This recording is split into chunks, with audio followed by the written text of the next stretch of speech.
Hi guys, welcome to WeLearn. നിങ്ങൾ എപ്പോഴെങ്കിലും ചിന്തിച്ചിട്ടുണ്ടോ, പകൽ കത്തിയെരിയുന്ന സൂര്യൻ്റെ പ്രകാശവും രാത്രികളിലെ കുറ്റാക്കൂരിരുട്ടും നമ്മുടെ ശാസ്ത്ര സാങ്കേതിക വിദ്യകളുടെ പരിമിതികളും എല്ലാം ചേർന്ന് നമ്മളിൽ നിന്നും മറയ്ക്കപ്പെടുന്ന പ്രപഞ്ചത്തിൻ്റെ നിഗൂഢതകൾ എത്ര വലുതായിരിക്കുമെന്ന്? ഒരിക്കലെങ്കിലും രാത്രികളിലെ ആകാശത്തിലെ നക്ഷത്രങ്ങളെ നോക്കി നിന്നിട്ടുള്ള പലരിലും ഒരു തവണയെങ്കിലും സ്വയം ചോദിച്ചിട്ടുള്ള ചോദ്യമാകും, നമ്മുടെ ഈ പ്രപഞ്ചത്തിൽ നമ്മൾ ഒറ്റയ്ക്കാണോ? അത് നമുക്ക് ഒബ്സർവ് ചെയ്യാൻ സാധിക്കുന്ന ഒബ്സർവബിൾ യൂണിവേഴ്സിന്റെ അകത്തും പുറത്തുമായി ജീവന്റെ തുടിപ്പ് കാണപ്പെടുന്ന ആയിരക്കണക്കിന് ഗ്രഹങ്ങൾ നമുക്ക് ചുറ്റും കാണുന്നുമോ എന്നുള്ളതും.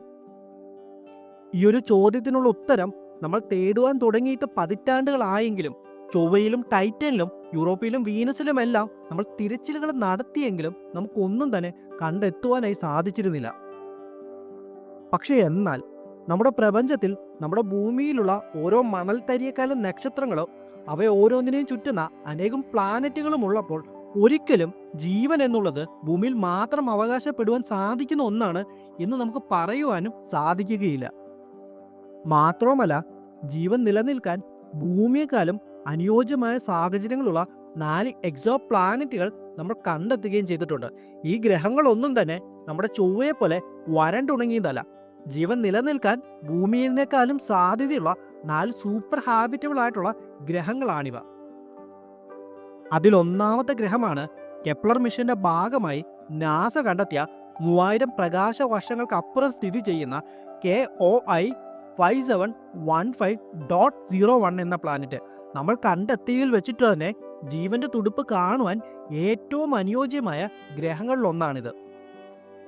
ഭൂമിയുടെ ഇരട്ടിയോളം വലിപ്പമുള്ള ഈ ഒരു ഗ്രഹം കോടിക്കണക്കിന് വർഷങ്ങളായി അതിൻ്റെ നക്ഷത്രത്തിൻ്റെ ഹാബിറ്റബിൾ സോണിൽ കൂടി അതിനെ വലം വെച്ചുകൊണ്ടിരിക്കുന്നു. ഹാബിറ്റബിൾ സോൺ എന്നാൽ ഭൂമിയുടേതിന് സമാനമായി ആ ഗ്രഹത്തിൽ അനുഭവപ്പെടുന്ന താപനില ആ ഗ്രഹത്തിലെ ഉപരിതലത്തിലുള്ള ജലത്തെ ദ്രാവക അവസ്ഥയിൽ തന്നെ നിലനിർത്താനായിട്ട് സഹായിക്കുന്നു. നമ്മുടെ KOI 5715.01 എന്ന ഗ്രഹവും അതിൻ്റെ ഹാബിറ്റബിൾ സോണിലായതിനാൽ തന്നെ അവിടെ ജീവൻ രൂപപ്പെട്ടു വരുവാനുള്ള അനുയോജ്യമായ എല്ലാ സാഹചര്യങ്ങളും നിലനിൽക്കുന്നു. കൂടാതെ ഭൂമിയുടേതിനേക്കാളും ഇരട്ടി വലുപ്പമുള്ള ഗ്രഹമായതിനാൽ തന്നെ സ്വാഭാവികമായി ജീവൻ രൂപപ്പെട്ടു വരുവാനുള്ള ഭൂപ്രദേശങ്ങളും അവിടെ വളരെ കൂടുതലായിരിക്കും. ഈ ഗ്രഹത്തിന്റെ മറ്റൊരു സവിശേഷത ഇതിന്റെ നക്ഷത്രമാണ്. നമ്മുടെ സൂര്യനൊരു G type main sequence star ആണ്. ഏകദേശം 4.6 ബില്യൺ വർഷങ്ങൾക്ക് മുൻപാണ് നമ്മുടെ സൂര്യൻ ജന്മമെടുക്കുന്നത്. ഇതിന്റെ മാക്സിമം ഒരു ആയുസ് എന്ന് പറയുന്നത് ഏകദേശം 10 ബില്യൺ വർഷങ്ങളുമാണ്. അതായത് ചുരുക്കത്തിൽ നമ്മുടെ സൂര്യനൊരു മധ്യവയസ്കരാണെന്ന് നമുക്ക് പറയാം. ഏകദേശം 5 ബില്യൺ വർഷങ്ങൾ കൂടി സൂര്യൻ ഈ സ്ഥിതി തുടർന്നു പോവുകയും ശേഷം ഒരു റെഡ് ജയന്റായി മാറുകയും ചെയ്യും. ഇതേ തുടർന്ന് തന്നെ ഭൂമിയിൽ പിന്നീട് ജീവൻ എന്ന് പറയുന്നത് അസാധ്യമായി മാറുകയും ചെയ്യും. എന്നാൽ നമ്മൾ പറയുന്ന KOI 5715.01 എന്ന പ്ലാനറ്റ് ചുറ്റുന്നത് ഒരു ഓറഞ്ച് ഡാർഫിനെയാണ്. ഇത്തരത്തിലുള്ള നക്ഷത്രങ്ങൾ സൂര്യനേക്കാളും ചെറുതാണെങ്കിലും ഇതിന്റെ സ്ഥിരത സൂര്യനേക്കാളും വളരെ കൂടുതലാണ്. ഏകദേശം ഇവയ്ക്ക് 70 ബില്യൺ വർഷങ്ങൾ വരെ നിലനിൽക്കാനായിട്ട് സാധിക്കും. ഭൂമിയിൽ വെറും 4 ബില്യൺ വർഷങ്ങൾ നീണ്ടുനിന്ന എവല്യൂഷണറി പ്രക്രിയ കൊണ്ട് നമുക്ക് ഇത്രയും സാധിക്കുമെങ്കിൽ 70 ബില്യൺ വർഷങ്ങൾ നീണ്ടു നിൽക്കുന്ന പരിണാമങ്ങൾക്ക് ശേഷം ആ ഗ്രഹം എത്ര വൈവിധ്യമാർന്ന ജീവജാലങ്ങളാൽ നിർമ്മിക്കപ്പെടുമെന്നുള്ളത് നമുക്ക് ഇന്ന് ചിന്തിക്കാൻ സാധിക്കുന്നതിലും അപ്പുറമാണ്. ഒരുപക്ഷെ ഡൈസൺ സ്പിയർ നിർമ്മിക്കുവാനും ടൈപ്പ് 3 സിവിലൈസേഷൻ എത്തിച്ചേരുവാനുമെല്ലാം അവർക്ക് സാധിച്ചെന്ന് വരും. പക്ഷേ ഈ ഒരു ഗ്രഹം 3000 പ്രകാശ വർഷങ്ങൾക്കപ്പുറമാണ് സ്ഥിതി ചെയ്യുന്നത്. നമ്മൾ ഇന്ന് നിലവിലെ നമ്മുടെ സാങ്കേതിക വിദ്യ ഉപയോഗിച്ച് ആ ഗ്രഹത്തിലേക്ക് ഒരു യാത്ര നടത്തിയാൽ കുറഞ്ഞത് 1,00,000 വർഷങ്ങൾക്ക് ശേഷം മാത്രമേ നമുക്ക് അവിടെ എത്തിച്ചേരാനായിട്ട് സാധിക്കുകയുള്ളൂ. പക്ഷെ എന്തിനാണ് നമ്മൾ ഇത്രയും അകലെയുള്ള ഒരു ഗ്രഹം ലക്ഷ്യമാക്കി യാത്രയാക്കുന്നത്? നമുക്ക് വളരെ അടുത്തായി ജീവൻ നിലനിൽക്കാൻ സാധ്യതയുള്ള ഗ്രഹങ്ങൾ നിലനിൽക്കുന്ന സമയത്ത് വെറും 39 പ്രകാശ വർഷങ്ങൾ മാത്രം അകലെ ഭൂമിയുടെ അത്രയും മാത്രം വലിപ്പമുള്ള 7 ഗ്രഹങ്ങൾ TRAPPIST 1 എന്ന നക്ഷത്രത്തെ വലയം വെക്കുന്നു. അതിലൊന്നല്ല 3 ഗ്രഹങ്ങൾ ആ നക്ഷത്രത്തിൻ്റെ ഹാബിറ്റബിൾ സോണിനുള്ളിലാണ് വരുന്നത്. 2017 നമ്മൾ ഇവയെ കണ്ടെത്തിയത്. കഴിഞ്ഞ 7 വർഷമായി അവിടെ ജീവൻ്റെ തുടുപ്പ് കണ്ടെത്തുവാനുള്ള റിസർച്ചുകൾ നമ്മുടെ ശാസ്ത്രലോകം നടത്തിക്കൊണ്ടിരിക്കുകയാണ്. ഈ 3 ഗ്രഹങ്ങളെയും നമ്മൾ കണ്ടെത്തിയത് ട്രാൻസിറ്റ് മെത്തേഡിലൂടെയാണ്. അതായത് ഒരു ഗ്രഹം അതിൻ്റെ നക്ഷത്രത്തിന് മുന്നിലൂടെ കടന്നു പോകുമ്പോൾ നക്ഷത്രത്തിൻ്റെ ബ്രൈറ്റ്നസ്സിന് നേരിയ ഒരു കുറവ് വരും. ആ കുറവ് മെഷർ ചെയ്തുകൊണ്ടാണ് നമ്മൾ ഈ 3 ഗ്രഹങ്ങളെ കണ്ടെത്തിയത്. നമ്മൾ കണ്ടെത്തിയ ഈ 3 ഗ്രഹങ്ങളും ഭൂമിയെക്കാളും പ്രായം കൂടിയവയാണ്. കുറഞ്ഞത് ഭൂമിയിൽ ജീവൻ രൂപപ്പെടുന്നതിനും 3 ബില്യൺ വർഷങ്ങൾക്ക് മുൻപെങ്കിലും ഇവിടെ ജീവൻ രൂപം കൊണ്ടിരിക്കാനുള്ള സാധ്യത വളരെ കൂടുതലാണ്.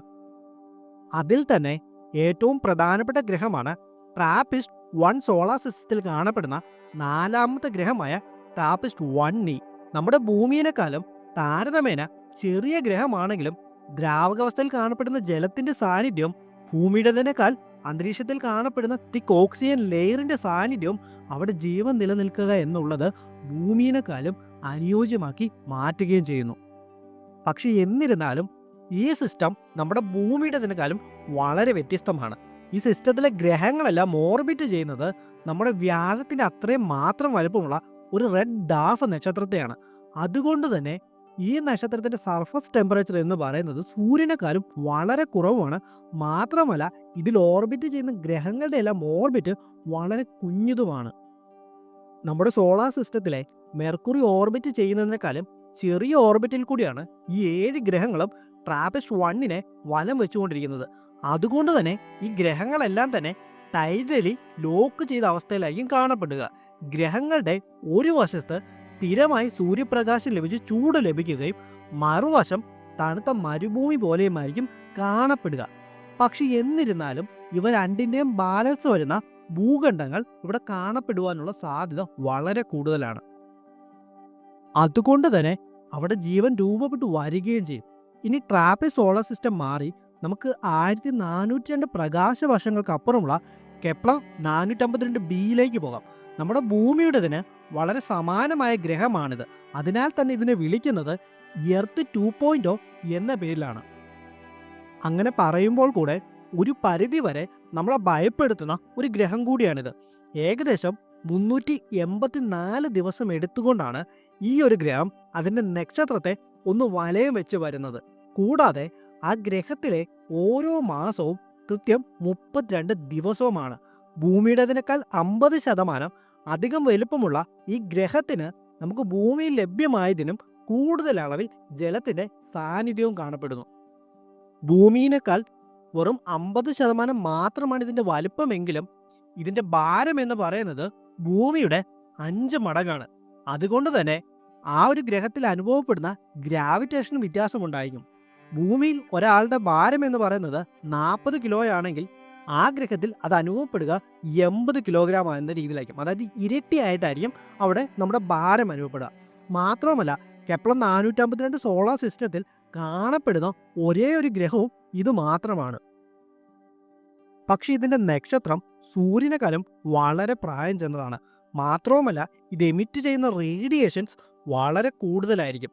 ഇതിനെ തുടർന്ന് ഈ ഗ്രഹത്തിൽ അനുഭവപ്പെടുക വലിയ രീതിയിലുള്ള ഗ്രീൻ ഹൗസ് എഫക്റ്റ് ആകാനുള്ള സാധ്യതയുമുണ്ട്. അങ്ങനെ അവസാനമായി നമ്മുടെ യാത്ര ഇന്ന് എത്തിച്ചേരുന്നത് 600 പ്രകാശ വർഷങ്ങൾക്ക് അപ്പുറം സ്ഥിതി ചെയ്യുന്ന കെപ്ലർ 22b എന്ന പ്ലാനറ്റിലാണ്.